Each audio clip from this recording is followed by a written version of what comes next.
जय श्रीमन नारायण। राधे राधे। कैसे हैं आप लोग? आशा करती हूँ आप लोग अच्छे होंगे और मैं भी भगवान की कृपा से बहुत अच्छी हूँ। मेरी प्रार्थना है लक्ष्मी नारायण से कि आप सब पर अपनी कृपा बनाए रखें। तो आप सभी लोगों को रमा एकादशी की हार्दिक शुभकामनाएं। रमा एकादशी कार्तिक मास के कृष्ण पक्ष में पड़ती है। मैं अब रमा एकादशी व्रत की कथा कहती हूँ, आप लोग ध्यानपूर्वक स्मरण करें।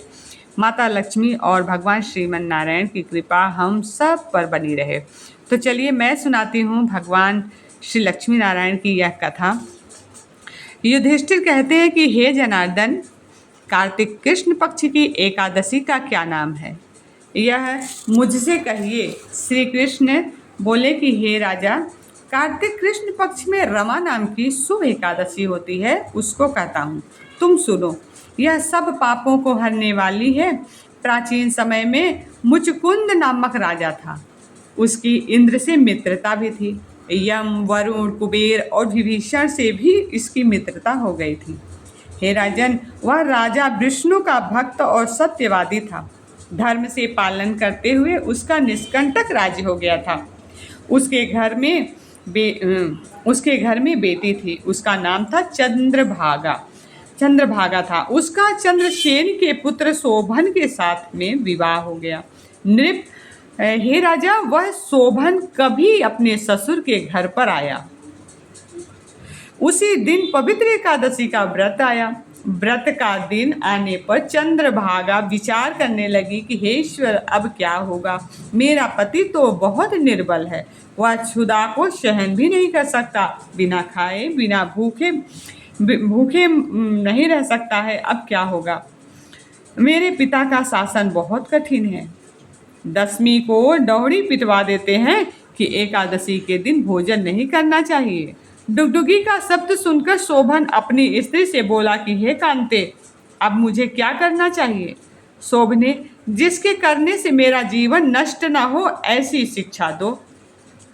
तब चंद्रभागा बोले कि हे विभो, मेरे पिता के घर में कोई भोजन नहीं करता है। हाथी, घोड़े तथा पशु भी नहीं खाते हैं। हे कांते, यदि भोजन करना चाहो तो घर से चले जाइए। शोभन बोला कि तुमने सत्य कहा है, मैं व्रत करूंगा। जो भाग्य में लिखा होगा वैसा ही होगा।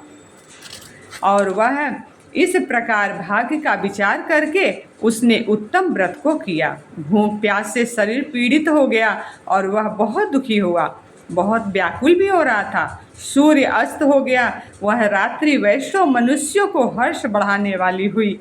हे नृप शार्दुल, हे राजन, भगवान की पूजा करने वाले और जागरण करने वालों को वह रात्रि आनंद देने वाली हुई और शोभन के लिए असहाय हो गई। सूर्योदय के समय शोभन की मृत्यु हो गई, क्योंकि वह भूख को सहन नहीं कर सका। राजा ने योग्य सुगंधित चंदन की लकड़ी से उसका दाह कर्म कराया। चंद्रभागा ने पिता के निषेध करने से अपना शरीर नहीं जलाया। उसका अंतिम संस्कार करके पिता के घर में रहने लगी। हे नृपश्रेष्ठ, रमा के व्रत के प्रभाव से मंदराचल के शिखर पर शोभन को बहुत रमणीय देवपुर मिला। वह बहुत उत्तम और अनेक गुणों से युक्त था। उसमें पन्नों से जड़ी हुई सुवर्ण के खंभे थे। अनेक प्रकार की स्फटिक मणियों से सुशोभित भवन में वह निवास करने लगा। सिंहासन पर बैठ गया। श्वेत छत्र और चमर प्राप्त हो गए। किरीट, कुंडल, हार, बाजूबंद आदि से सुशोभित हो गया। गंधर्व और अप्सरा सेवन करने लगे। वहाँ शोभन दूसरे इंद्र की तरह शोभा को प्राप्त हुआ। मुचकुंदपुर में रहने वाला शोभ शर्मा नामक ब्राह्मण तीर्थ यात्रा के लिए भ्रमण करता हुआ गया। उसने राजा के जमाई को देखा। वह उसके पास गया। उस शोभन ने शीघ्र सिंहासन से उठकर ब्राह्मण को नमस्कार किया और अपने ससुर की क्षमा कुशल पूछी और अपनी स्त्री चंद्रभागा तथा नगरवासियों की कुशल पूछी। शोभ शर्मा चंद्रभागा सकुशल है और नगर में सर्वत्र कुशल है। हे राजन, आप अपना कुशल वृतांत कहिए। हे राजन, यह विचित्र नगर आपको कैसे मिला, सो कहिए। शोभन बोले कि कार्तिक कृष्ण पक्ष में एकादशी होती है। हे द्विजेंद्र, उसका उपवास करने से यह अस्थिर पुर मुझको मिला है।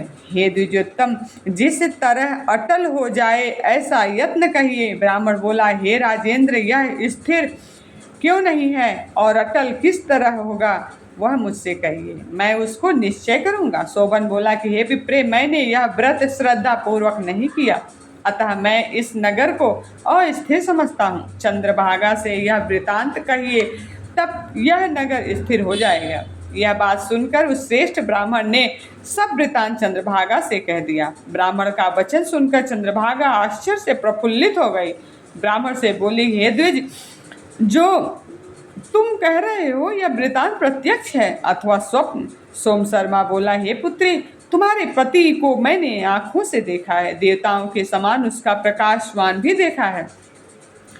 उसने उसको अस्थिर बताया है, उसके अटल होने का उपाय करो। चंद्रभागा बोली, हे विपर्जय, मुझको पति के दर्शन की अभिलाषा है, अतः मुझको वहां ले चलिए।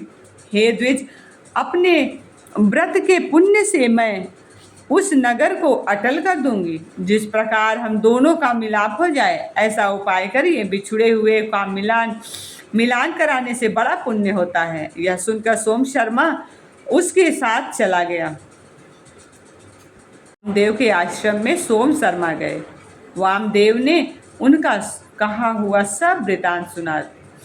उज्ज्वल चंद्रभागा का वेद के मंत्र से अभिषेक किया। ऋषि के मंत्रों के प्रभाव और एकादशी के व्रत के प्रभाव से चंद्रभागा का दिव्य शरीर हो गया और दिव्य गति को प्राप्त हुई।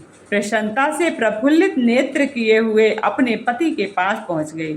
शोभन की भी अपनी आई हुई स्त्री को देखकर बहुत प्रसन्न हुआ और उसे बुलाकर अपनी बाईं तरफ बैठा लिया। वह चंद्रभागा अपने पति से प्रसन्न होकर सुंदर वचन बोली, हे कांत, जो कुछ पुण्य मेरे पास है उसको सुनिए। जब मैं पिता के घर में 8 वर्ष की थी तभी से मैंने एकादशी का व्रत विधि पूर्वक और श्रद्धा युक्त चित्त से किया है। उस पुण्य के प्रभाव से तुम्हारा नगर अचल हो जाएगा। महाप्रलय तक सब कार्य पूर्ण होंगे। हे नृप शार्दुल, इस प्रकार वह अपने पति के साथ आनंद से रहने लगी, सुशोभित होकर सुख भोगने लगी। शोभन भी उसके साथ दिव्य रूप होकर विहार करने लगा। रमा एकादशी के व्रत के प्रभाव से मंदराचल के शिखर पर आनंद करने लगा। वह एकादशी चिंतामणि अथवा कामधेनु के समान है। जो उत्तम मनुष्य इस व्रत को करते हैं और जो दोनों पक्षों की एकादशी का व्रत करते हैं, निसंदेह उनके ब्रह्म हत्या आदि पाप नाश हो जाते हैं। और जैसे एकादशी शुक्ल पक्ष की है वैसे ही कृष्ण पक्ष, इसमें भेद न समझना चाहिए। जो मनुष्य एकादशी के व्रतों का महात्म्य सुनता है वह सब पापों को छूटकर विष्णु लोक में आनंद करता है। इस दिन केले का सागर काम में लेना चाहिए। बोलिए जय श्रीमन नारायण। एकादशी माता की जय, रमा एकादशी माँ की जय, श्री लक्ष्मी नारायण की जय। जय जय श्रीमन नारायण। अगर आप लोगों को मेरी वीडियो अच्छी लगे तो लाइक कमेंट शेयर जरूर करिएगा। इसी के साथ वीडियो समाप्त करते हैं। वीडियो देखने के लिए आप सभी लोगों का दिल से हार्दिक स्वागत है, अभिनंदन है, धन्यवाद है। Thank you so much. Radhe Radhe.